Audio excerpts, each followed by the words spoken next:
And if you haven't had a chance to read Dan's piece today, it is definitely, you're going to have to set aside a little bit of time because it is exhaustive, but in a good way.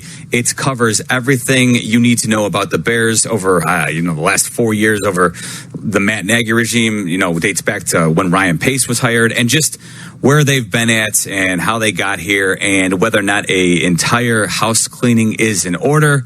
Dan, I don't know, take it wherever you want to go with it. I mean, I encourage everybody to read this entire piece because it is a very comprehensive breakdown of what has gone wrong, not just in the Ryan Pace era, but, dating back to basically when Ted Phillips got his shot to be team president.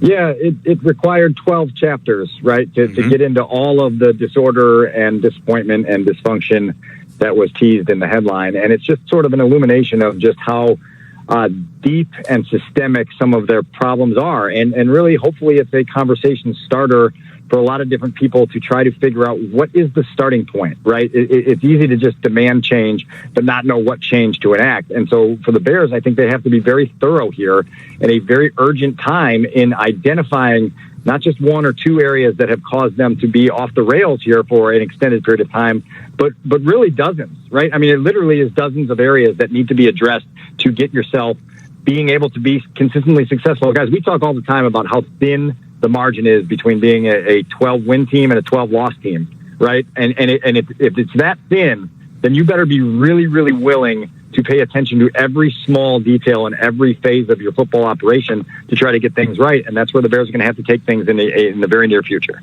I think it was a book that needed to be written, and I call it a book lovingly because think it was an exhaustive exercise, and I think it needed to be written, and you did a fabulous job with it because I think a lot of it needs to be detailed if we're actually going to address this situation, in the manner in which it does. And whether it's Olin or it was Gary Fensick or it was Patrick Manley, all three guys that made excellent points. I think we all feel as former players an intense love for this team. Yeah. But the love is also tough love, and while we're willing to criticize this organization, it's because we want to see them actually do the right thing. So I guess the question I'm getting to is, does it have any impact, in your opinion, when people like Olin and Patrick and Gary Fensick and others actually have some critical things to say? Will it reach George this time in a manner in which it hasn't in the past?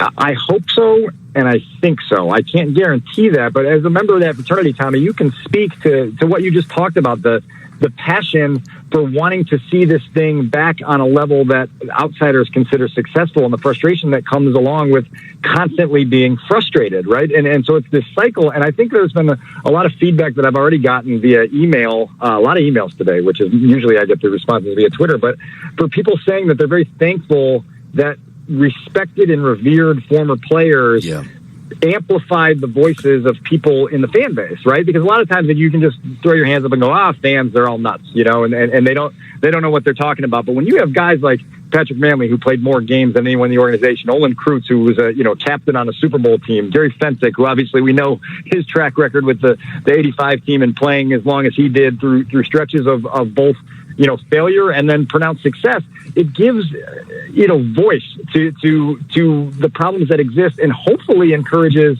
people at the highest levels there to take a deep breath and take a step back and really try to understand how deep things go and how, really, really demanding that this project is going to be. And again, in a very short window of time, guys, because by the time we get to Super Bowl Sunday, they better have a complete structure in place for what things look like for 2022, and they better have a vision that they can articulate to the masses. I would ask you this as well. After talking to the number of people that you talked to, and insiders and former players and whoever it was, what is your opinion today versus what it may have been before this exercise from your perspective with regard to the level of appetite for significant change and not just shuffling things around a little bit?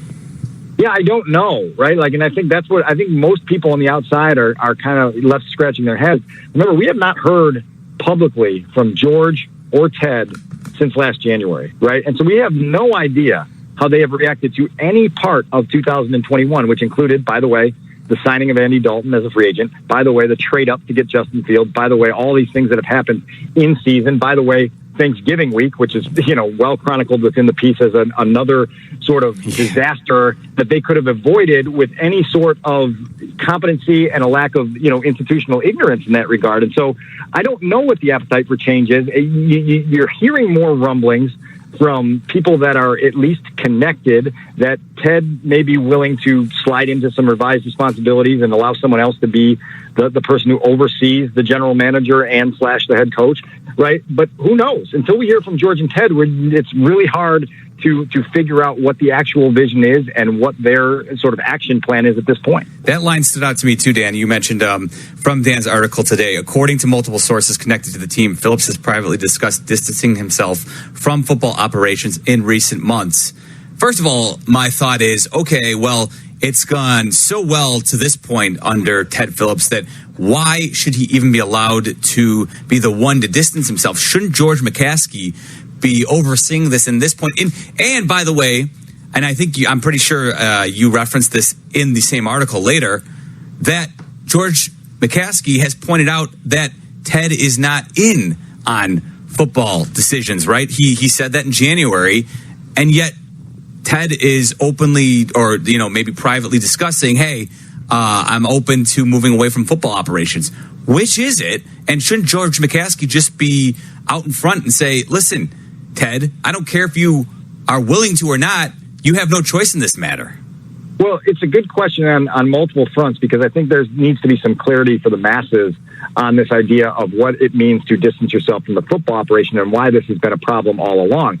The reason it's been a problem all along is because Ted doesn't, as we've talked about many times on these airwaves, doesn't have that sophisticated football lens to view things through. And so it's like if I were to, put in an entire year of work in my job, right, as a journalist for the Chicago Tribune, as an analyst here on ESPN 1000, and then go to my mechanic and say, how do you think I did? They could give me an evaluation. It probably just wouldn't be the most comprehensive and informed valuation that you'd want to get, right? Mm-hmm. You'd want somebody with a background in what you're doing to say, hey, I liked this. This was a misstep. What if we did this?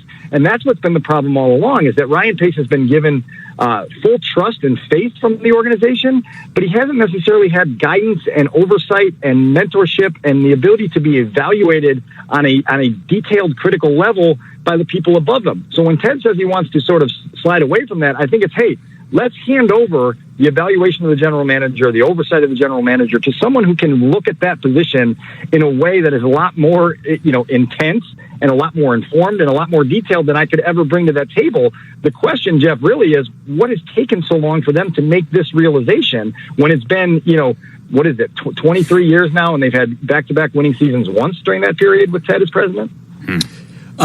The other question is, and it's something we've discussed in the past, and I'm wondering if you got any more insight into this, is how is the team viewed in terms of desirability to be there, whether it's the president of the team, the general manager of the team, the coach of the team, and is the desirability attached to whether or not there will be overall change as opposed to just moving things around? Well, the very last chapter it's almost confounding in my story, because everyone recognizes a lot of the things that we talk about on a regular basis, the structural issues, the inability to sustain success, a lot of the obstacles you're going to have to work around, including short-term ones like not having a first-round pick for next year and salary cap restraints that are going to make retooling and rebuilding this roster very difficult. And yet in a heartbeat, everyone says, destination job, very attractive. There's going to be a ton of candidates lining up for this in the coming weeks and saying, I want to be there in any of those roles, right? I've heard unsolicited calls left and right on people that just want to talk about what is happening here and saying, yeah, 100% that is a destination job. And so the Bears have that working in their favor. Is that a good thing? Probably. Can it be a bad thing? I think so, because it then allows the organization from the very top to almost retain the complacency and saying, we can make all of these errors, right? And we can fail over and over again, and people still view this as an iconic franchise with a world-class city and a tradition-rich history and a fan base that is second to none, and they want to be here on the drop of a dime. And so it's really kind of hard to wrap your brain around that riddle, but I don't think they're going to have any difficulty attracting candidates for whatever positions come. Real quick,